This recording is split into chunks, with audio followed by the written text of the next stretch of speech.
La parole de Dieu. Je suis dans Matthieu 14, 22 à 33. Matthieu 14, 22 à 33. Matthieu 14, 22 à 33. Je lis au nom de Jésus. Ensuite, il obligea les disciples à monter dans la barque et à les précéder sur l'autre rive, pendant qu'il renverrait les foules. Après les avoir renvoyés, il monta sur la montagne pour prier. À l'écart, et le soir venu, il était là seul.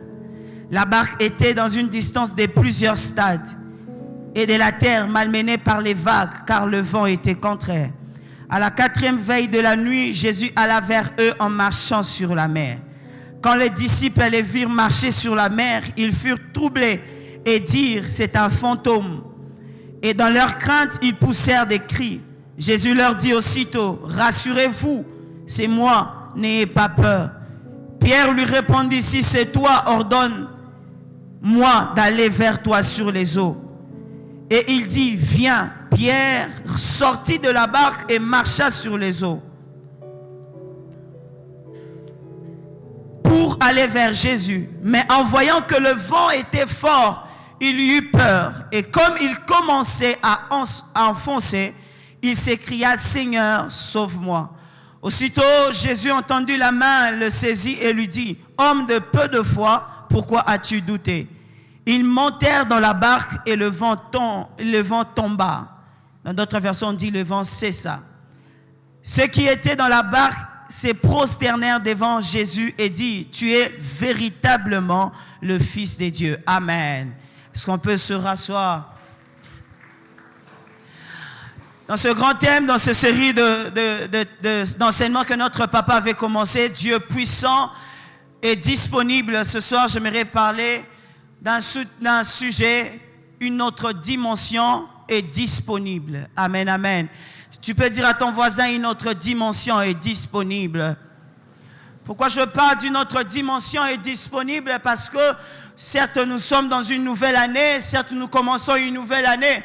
C'est-à-dire qu'il y a de nouveaux défis, c'est-à-dire qu'il y a de nouvelles choses que nous devons remporter. Et nous devons aussi entrer dans d'autres dimensions. Amen, amen. Ce soir, tu dois entrer dans une autre dimension de ta consécration. Ce soir, tu dois entrer dans une autre dimension de ta crainte de Dieu. Ce soir, tu dois entrer dans une autre dimension dans tes affaires. Ce soir, tu dois entrer dans une autre dimension de ta foi. Ce soir, tu dois entrer dans une autre dimension de ta vie chrétienne. Ce soir, les choses anciennes doivent rester. Et ce soir, tu dois pénétrer dans une autre atmosphère où Jésus est déjà. Il t'attend. Amen, amen. Amen, amen. Vous savez, Dieu puissant est disponible, mais plusieurs n'expérimentent pas la puissance de Dieu. Plusieurs n'expérimentent pas cette disponibilité. Quand nous parlons de Dieu puissant, disponible, nous voulons simplement dire que cette puissance est disponible. Cette puissance est à notre portée. C'est-à-dire, il te faut certains principes à remplir pour atteindre cela. Vous savez, dans l'Ancien Testament, nous ne pouvons pas aller vers Dieu et nous ne pouvons pas atteindre Dieu directement. On devait passer par le sacrifice, on devait passer par les souverains sacrificateurs. Ce qui était difficile d'aller même dans le Saint des Saints. Mais quand Jésus a porté l'humanité, l'incarnation de Jésus a rendu certaines choses disponibles à notre portée. Amen, amen. La Bible dit: Jésus a porté la nature humaine. Et dans ce texte que nous sommes en train nous venons de lire plus tôt, nous voyons Jésus qui, après avoir fait multiplier les pains, après avoir nourri 5000 hommes et compté les femmes, Jésus renvoie les personnes. La première des choses que j'aimerais te parler ce soir, c'est de Jésus. J'aimerais simplement te rappeler que Jésus que nous croyons, Jésus que nous enseignons, c'est un Jésus qui était humain et divin. Jésus qui était l'humanité et en même temps, il était la divinité. Jésus était 100% homme, il était aussi 100% Dieu. Mais je me pose des questions. Pourquoi cet équilibre en Jésus? Pourquoi Jésus n'a pas seulement préféré d'être divin? Pourquoi Jésus n'a pas seulement préféré d'être humain? Mais il était en même temps divin, en même temps humain. Pourquoi? Parce que étant humain, il peut nous comprendre. Jésus étant humain, il peut comprendre ton problème. Jésus étant humain, il peut comprendre les choses que tu traverses. Jésus étant humain, il peut comprendre comment tu luttes pour vaincre le péché. Jésus étant humain, il peut comprendre comment tu es en train de lutter. Mais étant aussi divin, il peut nous secourir. Amen, amen. S'il est seulement humain, il ne peut pas nous secourir. Il peut seulement compatir. Mais s'il est aussi divin, il peut nous secourir. Mais souvent, il ne va pas nous comprendre. Pourquoi? Parce que sa puissance va nous écraser. Voilà pourquoi quand Jésus est ressuscité, la Bible dit il a gardé la forme humaine pour dire qu'il est là, il nous comprend. Il connaît ton problème, il connaît ce que tu vis, il connaît ce que tu traverses. Et ici, Jésus, après avoir multiplié les pains, après avoir fait tout ce qu'il devait faire, il renvoie la foule et il obligea les disciples de traverser, de monter à la barque et de traverser. Je me pose la question, pourquoi Jésus était obligé de renvoyer la foule? Et il a obligé le disciple de traverser. Et la Bible dit, après avoir le poussa et après avoir renvoyé la foule, parce que la foule il avait déjà mangé, ils étaient rassasiés. Et il y a un temps pour tout, c'est fini, vous avez mangé. Et vous devez rentrer chez vous. Et on ne peut pas rester que là. Vous savez, dans la vie, vous ne pouvez pas seulement rester dans certaines dimensions. Vous devez apprendre à quitter aussi, à finir certaines choses et entrer à d'autres choses. On ne peut pas que venir là en train de faire manger 5000 hommes. Le monde, les extrémités de la terre attendaient Jésus. Alors il devait renvoyer la foule pour s'occuper aussi à d'autres choses. Et la première des choses qu'on nous montre aussi dans ces écritures, c'est qu'on nous montre un Jésus qui prie. La Bible dit, après avoir envoyé la foule, il oblige les serviteurs, les disciples de monter dans la barque. La Bible dit, il est parti à la montagne pour prier. La Bible nous présente un Jésus qui prie. La Bible nous présente un Jésus qui cherche son Père. Nous n'avons pas cru à un Jésus qui ne prie pas. Alors il est dangereux, mon frère, si dans ta vie chrétienne tu ne pries pas. Il est dangereux, mon frère, si dans ta foi tu ne pries pas. Leader, écoute-moi, pour être un bon leader, tu dois aussi être un homme de prière. Jésus lui-même dans la Bible priait. Combien de fois on nous a montré dans la Bible Jésus prier? Combien de fois on nous a montré Jésus se retirer? Si Christ, lui, le Fils de Dieu, il avait la totale divinité, il devait prier parce qu'il avait des choses à dire à Dieu et parce qu'il a des choses à nous enseigner sur la prière. Amen, amen. Et Jésus prie. La Bible nous présente un Jésus qui ne restait pas seulement à faire des miracles. La Bible ne nous présente pas un Jésus qui n'était que là qu'à prêcher, à prêcher, à prêcher. Souvent nous sommes concentrés à prêcher.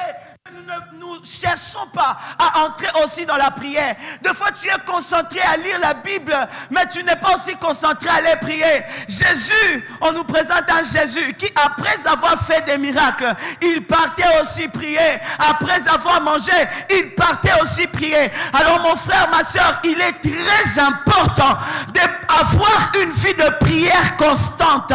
Des fois dans ta marche, tu dois savoir dégager les gens. Dire c'est bon, pour cette journée, on s'arrête ici. Moi, je dois aller prier, chercher la face de Dieu. Dis-moi amen. Cette année, décide de prier. Cette année, décide de marcher dans une vie de prière. Cette année, décide à fermer ton WhatsApp pour prier. Vous savez, des fois, le WhatsApp nous prend tellement du temps qu'on oublie des fois de prier. Ça m'est arrivé. Ou quand tu as un téléphone, tu peux passer tout le temps, tu oublies même l'heure de prière. Certains même se réveillent à 3 heures pour prier. Mais Habib, on a qui mis ça sommeil pour que je fasse fuir le sommeil. Je dois faire quoi? Je dois chatter un peu. Et quand il chatte, il se retrouve 5 heures, il doit aller au cours. Il passe et il ne prie pas. Mais la Bible nous présente un Jésus qui priait. Un Jésus qui priait.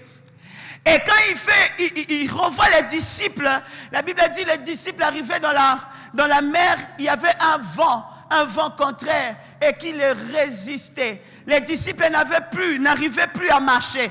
Les disciples n'arrivaient plus à avancer. C'était dans la volonté de Jésus qu'ils traversent. C'était dans la volonté de Jésus qu'ils marchent, qu'ils montent dans la barque et qu'ils avancent dans l'autre côté. Mais arrivés au milieu, ils ont rencontré un vent contraire. Bien aimé, j'aimerais dire à quelqu'un, c'est pas parce que Dieu t'a dit de commencer un truc qu'il n'y aura pas de vent contraire.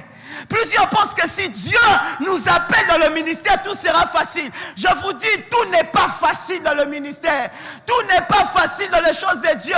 Et d'ailleurs, la vie chrétienne n'est pas facile. Il y a des vents contraires qui viendront.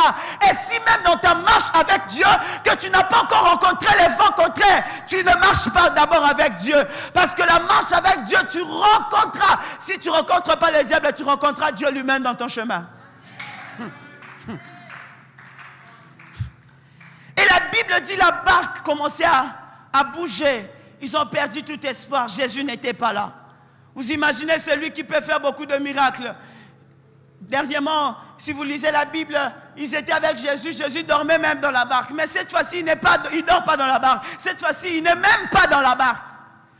Il peut t'arriver, tu es dans un endroit, c'est Dieu qui t'avait dit d'être là. Les études que tu fais, c'est Dieu qui t'avait dit de le faire. Les domaines que tu es, c'est Dieu qui t'avait dit. Mais à un moment, tu rencontres les obstacles. À un moment, tu rencontres les difficultés. À un moment, tu rencontres les vents contraires. J'aimerais dire à quelqu'un, les vents contraires viendra. Ta foi doit être combattue ou éprouvée, allais-je dire. Ta foi doit être éprouvée par les problèmes, par les difficultés. Et ces hommes, ces disciples commencent à crier, commencent à se lamenter.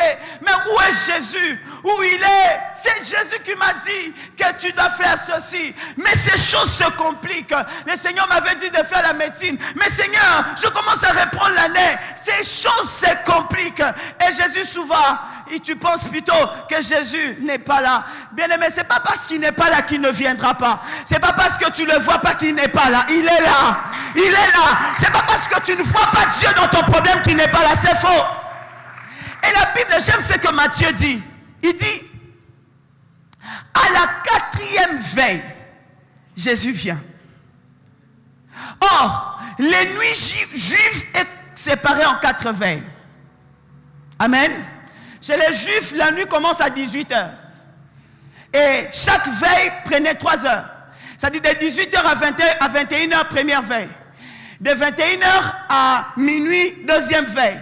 De minuit à 3h, troisième veille. Et de 3h à 6h, 4e veille. C'est-à-dire, ils ont fait la première veille, Jésus n'est pas venu. La deuxième veille, Jésus n'est pas venu. Tu peux être dans la barque, les premiers combats, tu ne vois pas l'intervention de Dieu. L'année passée, tu ne vois pas l'intervention. La première veille a donné à la deuxième veille. La maladie avait commencé, la maladie a donné au comment. Le comment dit que tu dois seulement mourir, jusqu'à arriver à l'impossible. La 4e veille, il n'avait plus d'espoir. Jésus allait venir comment? Il n'avait plus d'espoir. Regardez, Jésus souvent entend que le problème devient impossible, c'est là qu'il fait son entrée.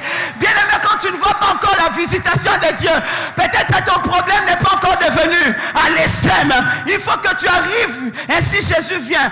Rappelez-vous, avec Lazare. Lazare, on appelle à Jésus. Jésus, Lazare est mort. Et putain, il est malade. Jésus ne vient pas. Et quand il est mort le premier jour dans le tombeau, Jésus ne vient pas. Première veille. Le deuxième jour dans le tombeau, Jésus ne vient pas. Le deuxième veille. Le troisième jour dans le tombeau, Jésus ne vient pas. Le troisième veille. Mais le 4e jour, c'est là où Jésus vient.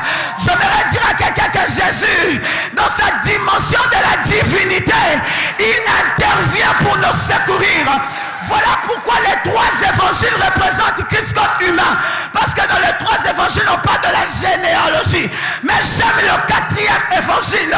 Lui, il dit au commencement était la parole. C'est-à-dire, il représente Christ comme le divin. Voilà pourquoi quand ton problème atteint un niveau impossible, je vais te dire que ça atteint le niveau de la 4e veille. Excusez-moi, je suis habitué à prêcher à Lingala. Ça atteint le niveau de la 4e veille. Et quand la Bible dit à la 4e veille, Jésus fait son entrée. Voilà pourquoi dans la fournaise ardente, il est entré comme le 4e. Le 4e homme. Dis-moi même que je te prêche. Regardez, on a chauffé la fournaise la première fois, la deuxième, la troisième, la quatrième, jusqu'au septième.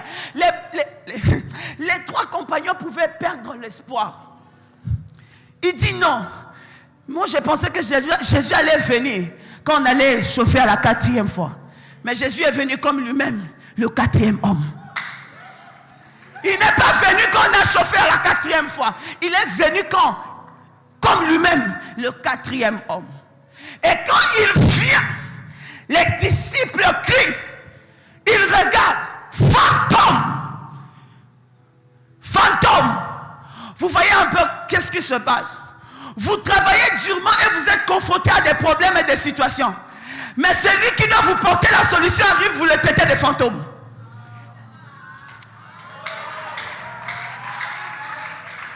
C'est ce qui arrive à plusieurs personnes. Pourquoi ils ont appelé Jésus fantôme? Parce que Jésus n'est pas venu dans la manière dont eux ils pensaient. Jésus est venu dans la manière de lui-même. La Bible dit, vos pensées ne sont pas meilleures, mes pensées. Vos voix ne sont pas meilleures, mes voix. Vous pouvez monter dans la barque. Moi, je peux marcher sur les eaux. Moi, je peux marcher sur les eaux. J'aimerais dire à quelqu'un, ne pense pas que Dieu passera par le même problème ou par le même chemin. Dieu peut passer par un autre chemin. Ils ont traité Dieu de fantôme parce qu'ils pensaient que Jésus allait passer par ce chemin. J'aimerais dire à une soeur, tu peux attraper le mariage par un chemin que tu ne penses pas. Par un bonjour à un frère. Bonjour mon frère.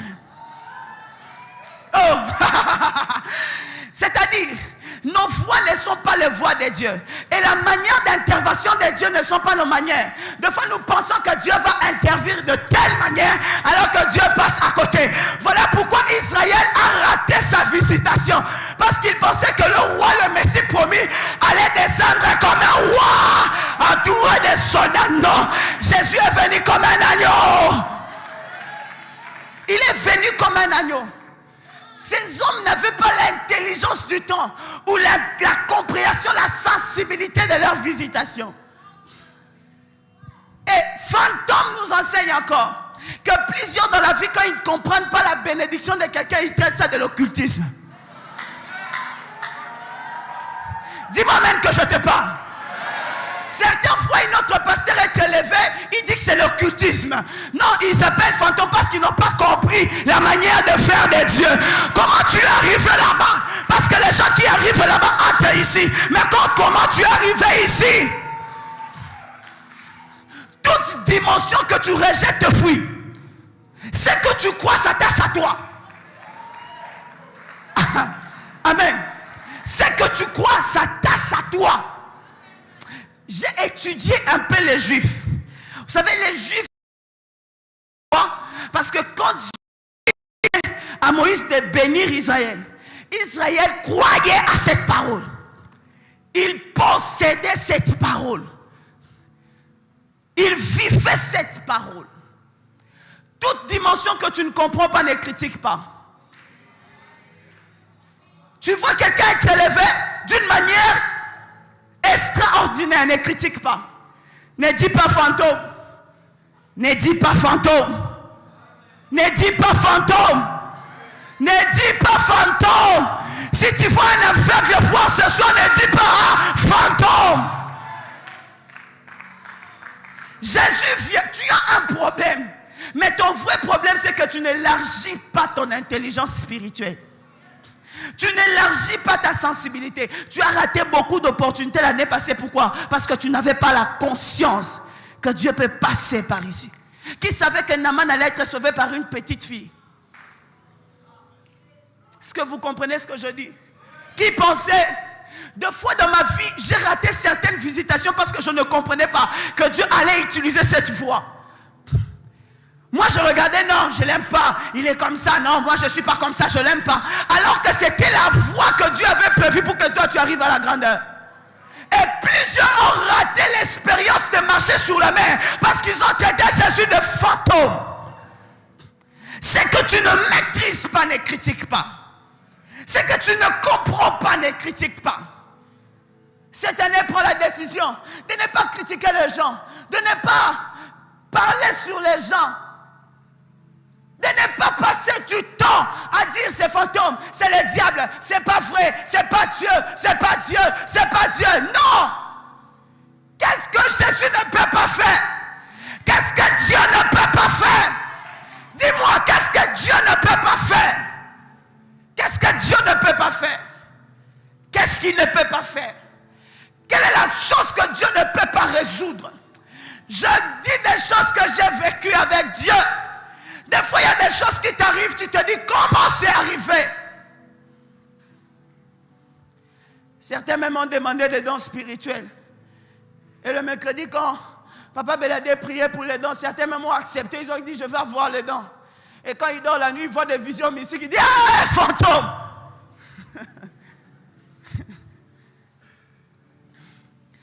Et Jésus aussitôt le dit, rassurez-vous, c'est moi, n'ayez pas peur. Des fois, quand tu es troublé, Jésus vient toujours te dire, rassure-toi, ce n'est pas de la magie, ce n'est pas de l'occultisme, ce n'est pas tout seulement. Regardez, ce n'est pas parce que l'occultisme règne que tout c'est occultisme. Ce n'est pas parce qu'eux aussi ont des trucs que Jésus ne fait pas au-delà de ça. Si le diable donne 1 milliard, Jésus donne des 100 milliards. Est-ce que j'aime? Jésus dit aux disciples, on a semé l'ivraie et le blé. On voulait casser, plutôt retirer le livret. Jésus, le maître, dit, laissez-les croître ensemble. Vous savez, l'ivraie et le blé a deux différences. C'est dans leur croissance. L'ivraie, Matiti Amabé, l'ivraie ne monte pas plus loin. Ne dépasse pas 15 cm. Mais le blé va jusqu'à 150 cm. Et le farine de l'ivraie n'est pas bon. Ça pourrit le goût de la langue. Mais l'ivraie donne la paix dans le cœur. C'est-à-dire, laissez-les grandir ensemble. On verra dans la croissance et dans le goût. La Bible dit, nous sommes les sels de la terre. Vous allez remarquer, les vrais chrétiens donnent toujours du goût. Vous allez remarquer, les vrais chrétiens vont toujours croître. Rassurez-vous, c'est moi. Rassurez-vous, c'est moi Jésus. C'est moi votre maître. Je suis là. Et Dieu le rassure. Jésus le rassure. Mais ce que j'aime avec Pierre ici, bien aimé, j'ai beaucoup apprécié Pierre dans ce passage. Ce que j'aime avec Pierre, quand Jésus leur dit, rassurez-vous, c'est moi, Pierre s'est rendu compte d'une chose. Oh, si c'est Jésus, c'est que je peux marcher. Si c'est Jésus, c'est que je peux aussi expérimenter cette dimension. Pierre était un assoiffé de nouvelles choses. Regarde, il a vu 3 personnes à la montagne de transfiguration. Il dit, retourne seulement ici, toi tu attends. Pourquoi? Tout ce qui les dépasse en Jésus fait sa quête, en fait. Et la première des choses ici pour expérimenter une autre dimension, la soif. Pierre dit ceci. Pierre répondit, si c'est toi, verset 28, ordonne-moi d'aller vers toi sur les eaux. C'est-à-dire, Pierre a manifesté la soif. Des fois, quand tu vois Dieu faire un miracle, mon frère, tu dois manifester la soif. Si Jésus marche sur les eaux pour te dire, tu peux marcher sur les eaux, il suffit seulement de désirer. La soif est très importante pour expérimenter autre chose avec Dieu.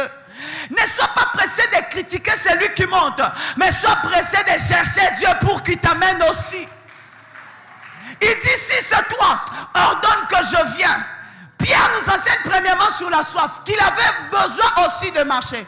Il était fatigué de la barque. Pourquoi? Parce que dans la barque, nous sommes soumis au mouvement de l'eau. Mais sur la mer, l'homme respecte.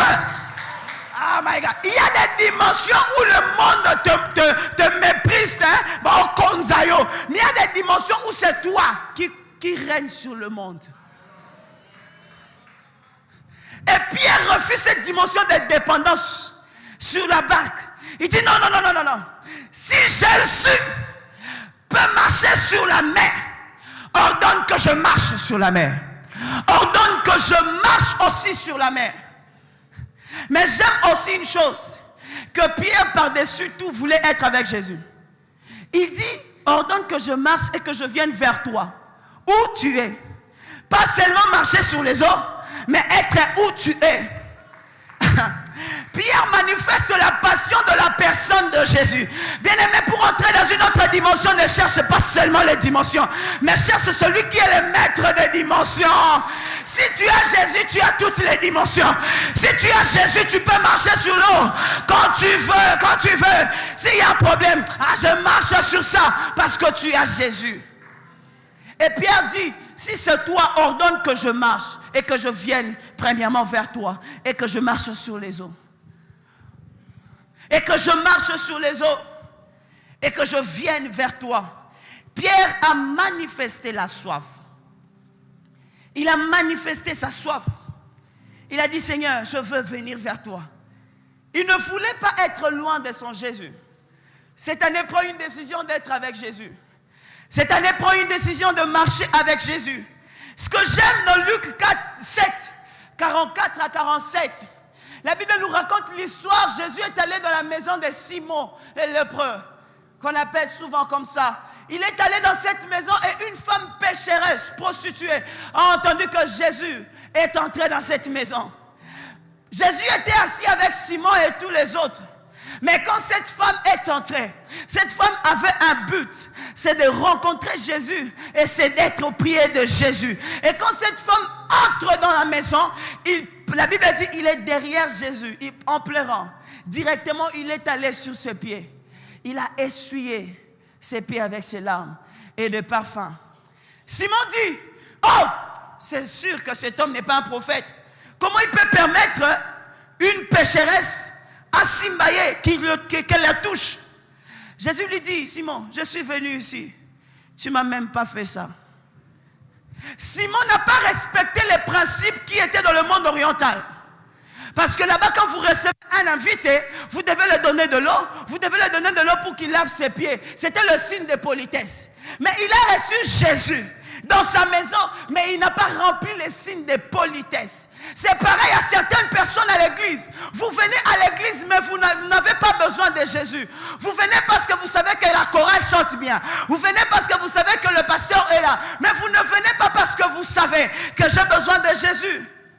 Beaucoup ne respectent pas Dieu. Beaucoup ne remplissent pas les critères de politesse. Il vient à l'église, il cause. Il vient à l'église, il est sur WhatsApp. Il vient à l'église, il est sur ses attentes. Il attend que le culte finisse pour partir. Il attend que les choses finissent. Les Simons qui ne respectent pas la présence de Dieu. Les Simons qui ne respectent pas Dieu dans le culte. L'année passée, tu étais toujours un chrétien fade, sans feu, sans onction, toujours fade. Toi, tu aimes seulement quand il y a la louange et tu viens devant, tu danses comme tu veux. Mais quand il y a l'adoration, tu es distrait. Simon, ils ne viennent pas dans la présence de Dieu pour Jésus. Ils viennent dans la présence de Dieu pour ses biens. Et il était un orgueilleux, Simon.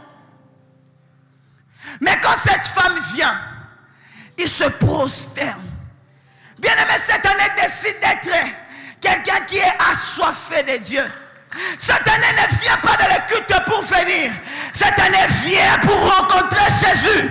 Cette année ne prie pas seulement pour prier, mais cette année prie pour rencontrer Jésus. La soif. La soif est la preuve que la dimension désirée existe. Quand tu as la soif, tu sais, ce que je cherche existe. Amen, amen. Et Jésus lui dit, et il dit, viens. Pierre sortit de la barque et marcha sur les eaux pour aller vers Jésus. Pierre change de dimension. Il quitte la dimension de la barque. Il entre dans la dimension de Jésus, qui pouvait marcher sur les eaux. Mais j'aime une chose avec Pierre. Pierre a entendu le viens de Jésus. Dis après avec moi le rhéma. Le rhéma est une parole révélée et personnelle. Le rhéma, c'est la parole spécifique pour un problème. Tu veux passer de niveau. Tu veux changer de situation. Tu veux changer de situation financière. Cherche le rema. J'aime Pierre, il dit, si c'est toi, parle, ordonne que je marche.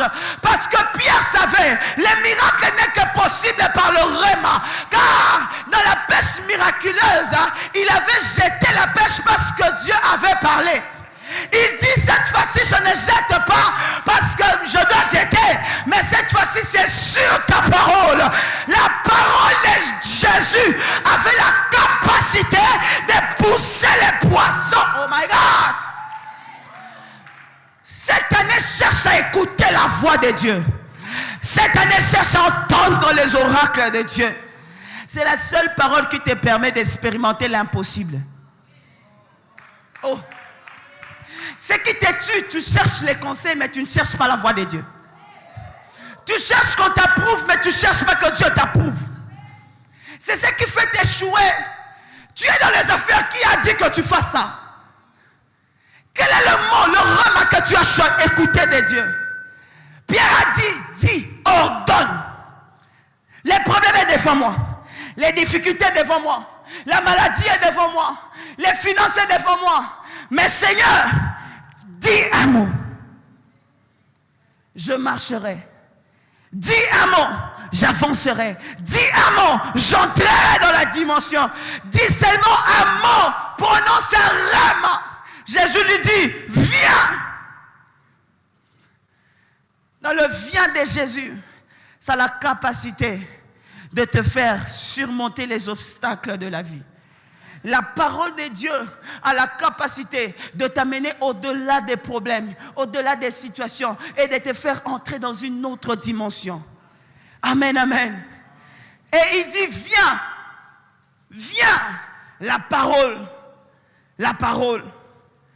Le miracle n'est que possible dans la parole. Il a fallu la parole. On nous a enseigné cet homme. Il a dit à Jésus, non, ne pars pas. Dis seulement un mot. Parce qu'il savait que le monde a été créé par la parole. Et la Bible dit, la mort et la vie sont au pouvoir de la langue. La parole de Christ est créatrice. La parole de Dieu a la capacité d'amener les choses qui n'existent pas comme si elles existaient. La parole de Dieu. Ce soir, tu as besoin d'un rhéma. Ce soir, tu as besoin d'une révélation. Les hommes qui ont des révélations, ce sont des hommes qu'on ne peut pas freiner. Quand il a entendu, personne ne peut le freiner. Quand il a dit viens, Pierre savait que la voix de Christ a fait que les eaux deviennent du ciment.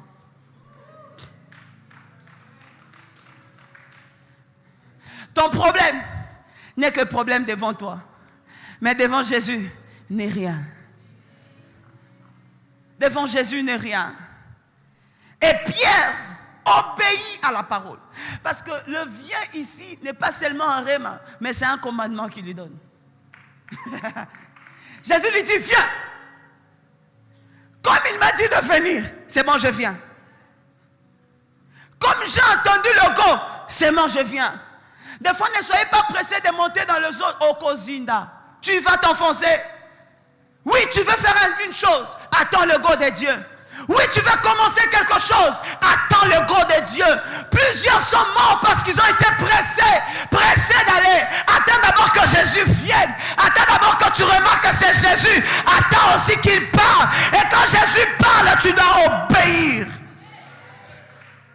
Tu dois obéir. Et Pierre obéit à cette voix. Pierre marche sur les eaux. Il commence à marcher. Une expérience nouvelle. Une nouvelle dimension. C'est possible et disponible. Si seulement tu as la soif. Si seulement tu crois ce soir. Tu peux marcher sur les eaux. Si seulement tu crois ce soir. Tu peux aller là où tu manques. Et il croyait. Il croyait que je pouvais marcher sur les eaux. Il avait la foi que s'il dit un mot, moi je marcherai.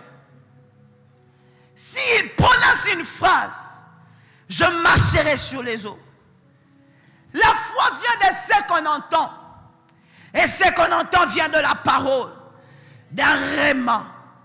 La foi te permettra d'entrer dans un domaine où personne n'a expérimenté. Personne n'a marché sur les eaux, excepté Jésus et Pierre. Quand tu crois ce que Dieu te dit, tu vas expérimenter le miracle extraordinaire avec Dieu. Plusieurs, nous sommes souvent peureux parce que nous n'avons pas l'audace de croire. Mais tout le monde était dans la barque. Tout le monde était content de sa dimension. Mais Pierre n'était pas content. Pierre dit non, moi je dois marcher aussi. Moi je dois avancer aussi. Tout le monde était là. Et les gens regardaient comment Pierre aussi a marché. Mais personne n'a cherché aussi à marcher. C'est ça en fait l'église du Seigneur. Certains viennent avec les problèmes, avec la foi qui peuvent être guéris. Mais certains viennent, il est là. N'est-ce pas? Il a dit aux disciples, rassurez-vous, c'est moi, n'est-ce pas? Comme il a dit, c'est moi, c'est bon, c'est fini, c'est lui, il est là, il est là, il est là. Mais au-delà de croire qu'il est là, Pierre a expérimenté une autre chose. Tu peux venir d'un culte, tu dis, bon, Jésus était là, il était, est-ce que tu l'as expérimenté? Tu l'as vécu, tu l'as touché, tu l'as vraiment touché? Tu rentres à la maison, oh, quitte aujourd'hui, c'était waouh, j'avais des problèmes, j'ai senti le réconfort, waouh, il est là, rassurez-vous. Mais Pierre dit non, pas seulement rassurez-vous, moi je veux aussi expérimenter. C'est la même des choses à la femme à la perte de sang. Il a entendu que Jésus était là, mais il ne s'est pas contenté d'être là. Il dit je veux avancer, je veux le toucher, je veux le toucher. Et tout le monde touchait Jésus. Mais lui, il a touché Jésus différemment. Plusieurs viennent à l'église, mais certains viennent différemment. Tu verras quelqu'un, il vient au culte. Le culte n'a même pas commencé, il commence à prier.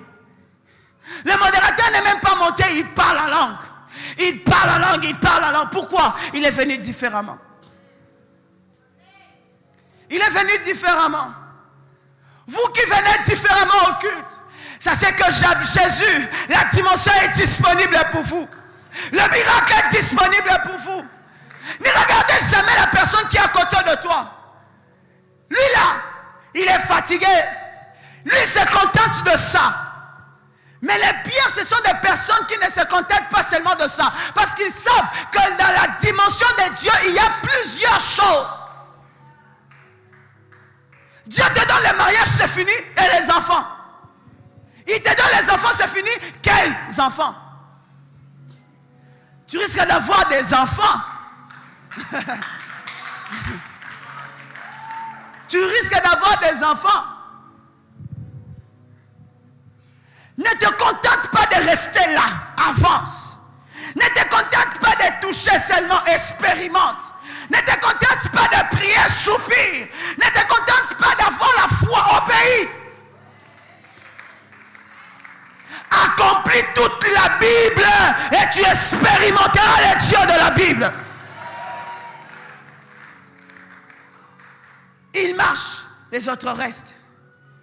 Les hommes assoiffés évoluent toujours. Les personnes qui viennent avec détermination d'expérimenter Dieu autrement iront aussi loin. Ce qui te tue, c'est parce que tu es tellement satisfait de ton niveau, satisfait de ta dimension. Tu as tout, tu as ce que tu as, c'est fini. Non. J'aime ce que mon père dit, le pasteur. Il dit toujours, ce que Dieu te donne n'est que les miettes de ce qu'il a prévu pour toi. Et il te le donne parce qu'il veut seulement tester si tu as encore envie. Dans les choses de Dieu, la gourmandise n'existe pas. Mange encore, mange encore, mange encore, et mange encore. Il a calmé la tempête, oui, mais je vais aussi marcher sous les eaux. Tu m'as rassuré que c'est toi, oui, mais je vais expérimenter. Tu as un problème, Dieu te dit je suis là, mais tu es la fin. Oh! Des fois, combien de fois Jésus t'a dit je suis là, rassure-toi. Et tu es là, tu dures avec ton problème. Jésus m'avait dit de rester là. Rassure-toi, c'est moi. Oh Jésus. Jésus, c'est toi, je veux te toucher. C'est toi, je veux te voir. C'est toi, touche-moi là. Si tu ne fais pas ça, les gens ne connaîtront pas que je t'appartiens. Si tu n'agis pas, les gens ne sauront pas que je suis à toi. Si tu n'opères pas le miracle, comment le monde saura? Comment ils sauront? Mon frère, après avoir allé à la montagne, descends, cherche maintenant à toucher Dieu. Comment? Si tu es là, alors touche-moi. Dieu, si tu es là, bénis-moi. Dieu, si tu es là, change ma vie. Change ma dimension. Je vais entrer dans une autre dimension. Je vais expérimenter Dieu autrement. Ne sois pas satisfait. Toute dimension qui te satisfait te maintient. Toute dimension qui te satisfait te maintient.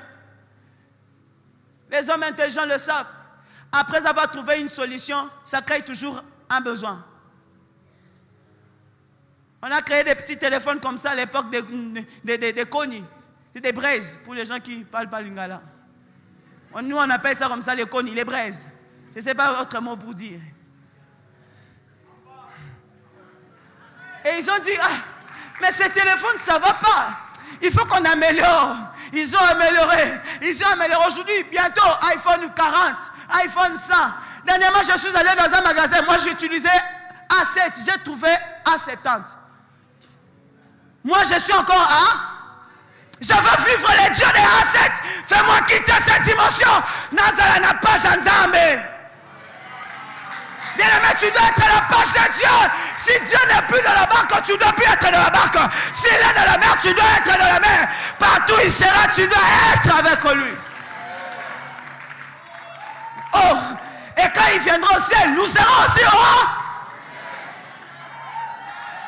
Fais en sorte que je marche et que je vienne là où tu es. Et que je vienne là où tu es. Là où tu es. Là où tu es. Viens ici. Pierre croit. Si Jésus te disait que ta maladie soit guérie, est-ce que tu le crois? Si Jésus te disait ce problème de finances, ce soir, prendre fin, est-ce que tu vas le croire? Ne te contente pas seulement de voir Dieu. Cherche à les toucher. Bartimée a entendu. Qui passait? Jésus. Il ne s'est pas contenté. Il a crié. Il a crié. Fils de David, aie pitié de moi. Je suis dans la passoire. La Bible dit, vous savez combien Dieu a oint de puissance du Saint-Esprit, Jésus de Nazareth, qui allait de lieu en lieu faisant du bien aux gens. La Bible nous présente un Jésus qui faisait du bien aux gens. Comment toi tu as cru en Jésus qui ne te fait pas du bien?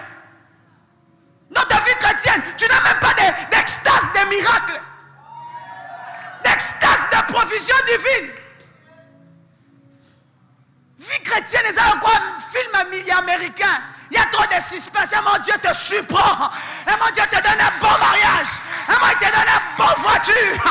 Et moi, il te mène dans les hauteurs. C'est ça le Dieu de la Bible. C'est ça le Dieu de la Bible. C'est ça le Dieu de la Bible. Élève ta foi, ta soif. Si tu bois, désire encore de boire.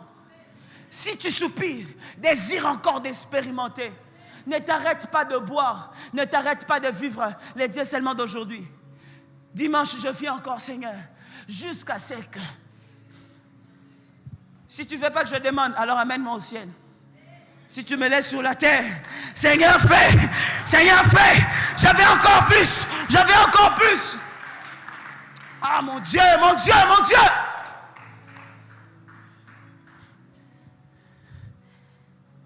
Et Pierre, en marchant, la Bible dit, le vent contraire vient. Et quand il regarde le vent, il commence à s'enfoncer. Des fois dans la vie chrétienne, ou dans la marche avec Dieu, c'est Dieu qui t'avait dit d'entrer là-bas. C'est Dieu qui t'avait dit de commencer ce travail. Mais à un moment, tu commences à voir les complications. Je l'ai dit au début, que tout ne sera pas facile. Peu importe les prophéties que tu as reçues pour cette année, les combats viendront. le vent viendra. Tu dois être émané de cette pensée. Quand le vent viendra, la Bible dit, il a regardé le vent et il a commencé à s'enfoncer. Quand tu cesses de regarder toujours à celui qui te donne, qui t'a donné la force de marcher, tu vas t'enfoncer. Il a commencé à détourner son regard et à regarder. S'enfoncer, ce n'est pas seulement en français. Tes affaires tombent, tes histoires par terre. Ce n'est pas seulement s'enfoncer. S'enfoncer aussi, c'est quand tu deviens orgueilleux. Parce qu'il a fait une expérience. Et les amis, je marche sur les eaux. Je marche sur les eaux. Je marche. Et il a commencé aussi à regarder aussi sa gloire. Quand tu commences à regarder ce que tu es devenu, tu commences à t'enfoncer. Quand tu regardes ce que Dieu a fait avec toi, Dieu m'a donné des beaux enfants, Dieu m'a donné un bon mari, Dieu m'a fait du bien, je suis millionnaire. Quand tu commences à regarder tout ça, tu commences à t'enfoncer. Et la Bible dit, commence à s'enfoncer. Quand tu regardes les soucis de la vie, tu commences à s'enfoncer. Aucun problème te donnera la foi. Aucun souci te donnera la foi. Tu dois regarder à celui qui est le consommateur et l'auteur de ta foi. Il mange, il fait croître. Il mange, il fait croître. Il prend la foi, il te le redonne. Il prend la foi, il te le redonne. Si tu cesses de regarder à Jésus, tu t'enfonces. Pierre regarde maintenant le vent. Que m'importe le vent de la vie, je suis scotché en regardant Jésus. Dans Acte 7, je crois, la Bible dit, et Étienne, la Bible dit, fixa son regard sur Jésus. Je me pose la question, quel était le niveau de la concentration d'Étienne, au point où il n'écoutait même pas les pierres qu'on lui jetait. Un homme concentré sur Jésus n'a pas besoin de regarder ce qu'on dit sur lui. Le problème qui te dérange, pourquoi tu le regardes? Tout ce que tu regardes t'influence ta vie, influence ta réflexion, influence ta manière de faire. Il commence à regarder. Mais j'aime ce que Pierre fait. Quand Dieu t'amène dans une nouvelle dimension et que tu sens que l'orgueil t'a pris, tu sens que le péché a pris la place, tu sens que les soucis ont étouffé cette foi, on commence à étouffer le problème, on commence à étouffer les choses que tu as. Fais comme Pierre. Quand Dieu t'amène dans un niveau, ce n'est pas toi, tu as désiré, tu as cherché, Dieu te l'a accordé. C'était venu par grâce. Tu es devenu ce que tu es devenu par la grâce. Et quand tu commences à perdre cela, tu sens que l'orgueil est entré. Tu sens que par cela, le péché est entré. Ce n'est pas parce que Dieu t'a donné que ça ne te fera pas tomber. Hein? La gloire que Lucifer avait sous le ciel, au ciel, c'est Dieu qui lui avait donné. Mais il est quand même tombé. Ce n'est pas parce que la bénédiction est venue sur Dieu que ça te garantit la sécurité. Non, c'est ta foi, ta constance à regarder seulement à Jésus. Et quand tu sens que tu as perdu cela et tu commences à t'enfoncer dans le péché, dans beaucoup de problèmes, la maladie prend la place, les choses prennent la place. Fais comme Pierre. Pierre a crié, Seigneur, sauve-moi. Seigneur, sauve-moi. Cette année, prie. Changement de musique. Tout l'honneur. Cette année, décide de prier. Cette année, décide de chercher Dieu. Peu importe la dimension que Dieu t'a amené. Peu importe la dimension que Dieu t'a conduit à expérimenter. Mais tu dois toujours avoir le réflexe de chercher la face de Dieu. Tu dois toujours avoir le réflexe de chercher celui qui t'avait appelé. Quand les problèmes commencent à devenir, d'engloutir la foi, commence à prier. Pierre crie, Seigneur, aie pitié de moi. Seigneur, aie pitié de moi. La bénédiction que tu m'as donnée m'a fait tomber. Les dimensions que tu m'as accordées m'ont fait mener dans le péché. Les richesses que tu m'as accordées m'ont mené au occultisme. Les enfants que tu m'as donnés m'ont fait perdre la vie de prière. Seigneur, sauve-moi. Pierre prie. Il prie parce qu'il commençait à s'enfoncer. as des problèmes mais tu ne pries pas bien. Tu as des problèmes que tu t'intéresses pas à cela. Comment Dieu va te sauver s'il n'entend pas le cri? Dieu entend que tu pries et que tu cries vers lui. Il dit à Moïse, j'ai entendu le cri de mon peuple. Pendant qu'il marchait, Bartimée criait, Jésus s'est arrêté. Si tu cries ce soir, il va t'entendre. Si tu désires ce soir, il va te l'accorder. Si tu désires ce soir, il va te l'accorder. Prie. Il a commencé à prier. Il a commencé à chercher la face de Dieu. Il a commencé à dire, Seigneur, sauve-moi. J'aime cette épître, j'aime cette portion d'écriture. Ça commence avec un Jésus qui prie. Ça finit avec un disciple qui prie. C'est ça la vie chrétienne. Nous suivons les pas du Maître. Nous suivons les pas de Jésus. Il partait prier. C'est le temps que tu pries. Mon frère, ma soeur, mes bien-aimés, ce soir prie. Quand tu as des problèmes, prie. Quand tu as des soucis, prie. Quand tu sens une nouvelle dimension, prie. La solution aux épreuves, c'est la prière. Si tu te lamentes, rien ne marchera. La Bible dit, aucune personne a ajouté un coup d'œil à part ses soucis, par ses inquiétudes. Décide de prier Dieu. Décide de prier Dieu. Décide de prier Dieu. Et Pierre prie. Il commence à prier le Seigneur. Il dit, Seigneur, sauve-moi. Seigneur, il avait commencé par la prière. Si c'est toi, je veux marcher. Si c'est toi, je veux faire. Tout ce que tu reçois dans la prière est maintenu dans la prière. Tout ce que tu reçois dans la prière, crois dans la prière. Tu reçois une bénédiction dans la prière, reste dans la prière.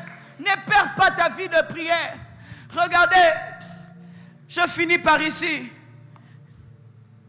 Jérémie 33, 20. La Bible dit ceci. Ainsi parle l'Éternel. Si vous pouvez rompre mon alliance avec le jour et mon alliance avec la nuit, à sorte que le jour et la nuit ne soient plus leur temps, alors aussi mon alliance sera rompue avec David, mon serviteur, en sorte qu'il n'y aura point de fils régnant sur son trône, et mon alliance avec les Lévites, les sacrificateurs qui font mon service. Il parle de la journée, il le relie à l'alliance qu'il a faite avec David, c'est-à-dire la royauté.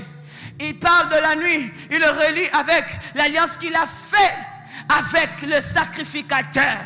Bien-aimé, la vie est composée de deux choses, les rois et les sacrificateurs. La royauté, c'est quoi? La royauté, c'est tout ce que tu fais au jour, ton travail, tes affaires, tes études, c'est la royauté. Ton diplôme, tout ce que tu te bats dans la vie sur la terre, c'est la royauté. Le sacerdoce ou la sacrificature, c'est ta sanctification, c'est ta vie de prière, c'est ta consécration.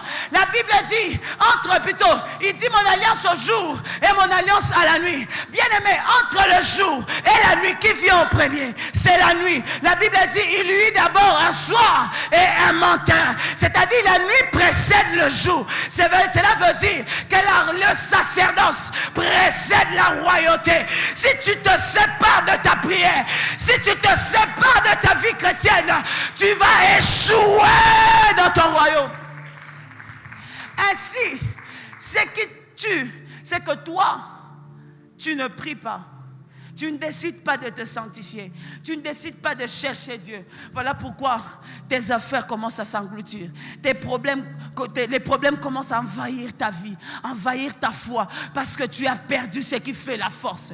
Ce qui fait la force. Avant qu'on établisse le roi, il y avait d'abord les sacrificateurs. Avant que Dieu te donne les choses que tu cherches, il faut d'abord manifester la sainteté, manifester l'onction, manifester la soif. Prier d'abord.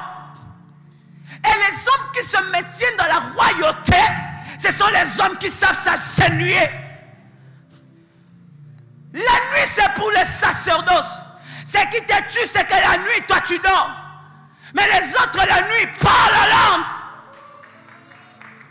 Et quand il vient au jour, il ne peut que régner. Quelque part dans la Bible, on parle de Saül. Il devait attendre Samuel pour offrir. Il faut d'abord le sacerdoce. Il faut d'abord ça pour que tu puisses vaincre dans la vie. Ce soir, Dieu veut te changer de niveau de vie. Mais il veut te rappeler, c'est d'abord dans la prière, dans la sainteté, dans la consécration, dans la crainte de Dieu, dans la crainte de Dieu, dans la crainte de Dieu. Alors commence à prier. Est-ce qu'on peut se lever pour prier? Prie le Seigneur ce soir. Prie le Seigneur ce soir. Dis à Dieu, Seigneur, je veux une autre dimension. Je veux une autre dimension. Je veux une autre dimension. Je veux une autre dimension. Que ta présence en moi devienne réelle. Que ta présence en moi devienne palpable. Je veux une autre dimension de toi.